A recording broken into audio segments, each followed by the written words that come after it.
Hello guys, আবার চলে এসেছি নতুন একটা ভাঙা ব্লক নিয়ে। এখন আমাদের এই ভাঙা ব্লকে দেখতে পারবেন আমরা মাঝখান থেকে দেখাচ্ছি। এই যে কড়াইয়ের মধ্যে আলুটা অনেকক্ষণ আগে দিয়ে দিয়েছি, আমি একটু পরে আসছি তাই। এই যে এখন মাছটা রেডি, এটা হচ্ছে বোয়াল মাছ, বোয়াল মাছের বাচ্চা। এই যে মশলা রেডি, লবণ রেডি। এই যে এখন লবণটা দিয়ে দেওয়া হবে শর্টকাটে, দিয়ে দিল। দিয়ে দেওয়ার পরে এখন একটু হলুদ হলুদ দিয়ে দিচ্ছে, হলুদ, তারপরে জিরার গুঁড়া, লঙ্কার গুঁড়া, কাশ্মীরি লঙ্কার গুঁড়া। এবার এটাকে একটু জল দিয়ে দিতে হবে, এটার মধ্যে একটু খুন্তি দিয়ে একটু নেড়ে চেড়ে মশলাটাকে একটু ভেজে নিতে হবে। ভেজে নিয়ে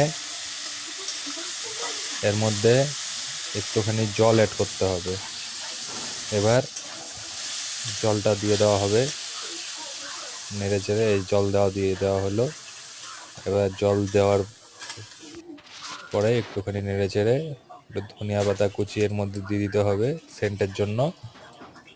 ধনিয়া পাতা কুচি দিয়ে দেওয়া হয়ে গেল। এবার এটাতে একে একে করে মাছ ছেড়ে দিতে হবে। এই যে লেজাটা গেল, এই যে আর একটা লেজা গেল। একে একে করে মাছটা ছেড়ে দিতে হবে। ছেড়ে দিয়ে